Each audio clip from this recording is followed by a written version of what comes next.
మాట్లాడ మొదలు పెడితే నువ్వు కాదు కదా నడుముకు రాయి కట్టుకొని ఆడ ఉన్న మల్లన్న సాగర్లో దుంకి చచ్చిపోతావు. మల్లన్న సాగర్ కాకపోతే రంగనాయ సాగర్ల మెడకు తాడేసుకొని ఊరేసుకొని చచ్చిపోతావు. చంద్రశేఖర్ రావు గారు నన్ను గెలకకు. నేను అన్ని చూసిన. ఎక్కడి నుంచి వచ్చిన నేను నల్లమల్ల అడవుల నుంచి వచ్చిన. జడ్పీటీసీ గెలిచిన, ఎమ్మెల్సీ గెలిచిన, ఎమ్మెల్యే గెలిచిన, ఎంపీ గెలిచిన, తెలంగాణ రాష్ట్రానికి ముఖ్యమంత్రి అయిన అమాం బాపత్ గాని కాదు. అక్కడి నుంచి వచ్చి అమెరికాలో అంట్లుదం వస్తే అయ్య పేరు చెప్పి మంత్రి అయినోని కాదు. ఊర్లో దుక్కి దున్ని కష్టమంటే తెలిసి రైతుల నుంచి వచ్చినోని రైతు బిడ్డను. నాతోని తమాషాలు చేయకు. దుబాయ్ పాస్పోర్ట్ బ్రోకర్ల దందా చేయలే, రియల్ ఎస్టేట్ బ్రోకర్ దందా చేస్తుంది ప్రభుత్వం అంటున్నాడు.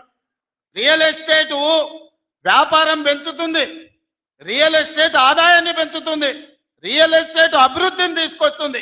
నీ కొడుకేమో హైదరాబాద్లో రియల్ ఎస్టేట్ వాడిపోయిందంటావు. నువ్వు వచ్చేమో ఈ ముఖ్యమంత్రి రియల్ ఎస్టేట్ దందా చేస్తున్నాడు అంటాడు. ఇదేమన్నా పాస్పోర్ట్ బ్రోకర్ల దందానా?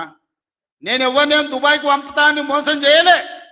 భూములు, ప్రభుత్వ భూములు, పరిశ్రమలు పెట్టడానికి రైతులు అడిగిన నష్టపరిహారం ఇచ్చి నిన్నగాక మొన్న మక్తల్ నారాయణపేట కొడంగల్ ప్రాజెక్టుకు 12 లక్షలు ఇస్తామన్నాం. మా రైతులందరూ కాదు కూడదన్నారు. ఏం కావాలన్నా అడగమని మా శ్రీహరికి, మా శివకుమార్ రెడ్డికి చెప్పిన, మా పరిధికమ్మకు చెప్పిన. వాళ్ళు పోయి మాట్లాడిను. వాళ్ళు అడిగింది నాకు వచ్చి చెప్పురన్న. వాళ్ళు 20 లక్షల ఎకరం కావాలన్నారు. పిలిచి క్యాబినెట్లో పెట్టి ఎకరాకి 20 లక్షల దాకా ఇచ్చి 96% ప్రజలు ఏకగ్రీవంగా ఆమోదిస్తే వాని భూమి పోయిన దుఃఖంలో ఉంటాడు. 10 రూపాయలు ఎక్కువేయాలని 20 లక్షల ఎకరాలాక చెల్లించి నిన్నగాక మన లగచర్లలా లేకపోతే హకీంపేటలో పోలేపల్లె భూమి తీసుకున్నాం. మొదట్లో 7 లక్షలు అన్నారు. అధికారులతో పంచాయతీ పెట్టుకోరు.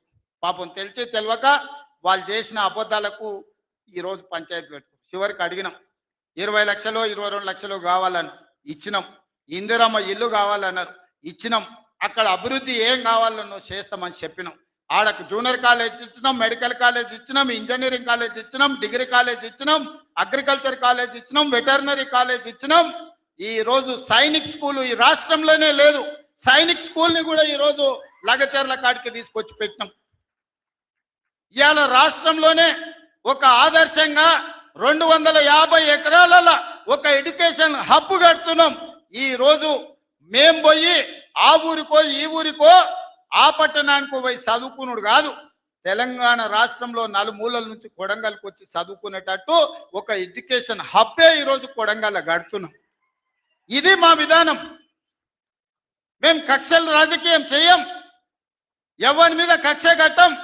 ఎవరి పాపానికి వాడు పోతాడని దేవుడి మీద నమ్మకంతో కష్టాన్ని నమ్ముకున్నోళ్ళు కొడంగల్ ప్రజలు రోజుకో 2 గంటలు ఎక్కువ పని చేసేటోళ్ళే కానీ ఎవరిని సొమ్ము ఆశించేటోళ్ళు కాదు. ఎవరి గురించి మేము ఆలోచన చేయం. మా పని మేము చేసుకుంటాం. కానీ మా పని మేము చేస్తుంటే కూడా కాళ్ళలో కట్టె పెట్టిర్రు అనుకో, ఇక మా సంగతి అయితే చూపుతామయ్యా. ఏమంటారు? అంతేనా? అంతేనా? 2 ఏళ్ళు ఏమన్నా అన్నానా? ఆయన మన బయటకు వచ్చి ఇక చూస్తా, తోలు తీస్తా, తాట తీస్తా, ఇక నీ సంగతి చెప్తా అన్నాడు. రా బిడ్డ రా రా, రెడీగా ఉన్నారా? ఇక అందుకే కొడంగల్ నుంచే చెప్తాం నీకు అని చెప్పి 3 రోజుల నుంచి మాట్లాడలేదు. ఇవాళ మాట్లాడుతున్నా. ఆయన కొడుకు చెప్తున్నాడు మైకు ముందరికి వస్తలేడు, ఆయన దాచుకున్నాడు అని. నీ ముఖం ఎప్పుడైనా చూసుకున్నావు అర్థంలా? పేడమూతి బోడిలింగం, నువ్వు కూడా నా గురించి మాట్లాడతావా? నీవెంత, నీ స్థాయి ఎంత? అయ్య పేరు చెప్పి బతకటోని నువ్వు, ఆంధ్రలో గుంటూరులో గుడివారిలో చదువుకున్న నువ్వు, నీకేం తెలుసు తెలంగాణ గురించి, మా పౌరుషం గురించి? నువ్వు కాదు, మొత్తం నీ జాతినంతా తెచ్చుకో. ఎట్లా తెచ్చుకుంటావు? ఏడికి రావాలనో చెప్పు. మా ఊరు అన్నారా, మేమన్నా మీ ఊరికి వస్తాం. ఎవడు భయపడుతుండో సంగతి తేలుస్తా. వెనకటికోసారి చెప్పిన గిట్లనే గజ్వేల్కి వచ్చి చూడని చెప్పిన, గజ్వేల్కి వస్తా బిడ్డ, నీ నెత్తి మీద కాలు పెట్టి తొక్కుతా అని.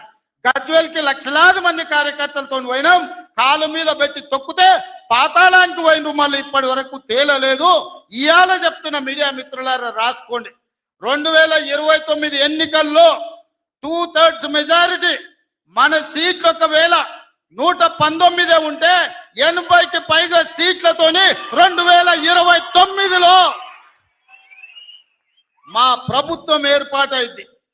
ఒకవేళ 153 సీట్లయితే 100 పైగా సీట్లతోని 2/3 మెజార్టీతోని తెలంగాణలో రెండోసారి కాంగ్రెస్ ప్రభుత్వాన్ని తెస్తాం.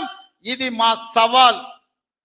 చంద్రశేఖర్ రావు గారు తారక రామారావు గారు, హరీష్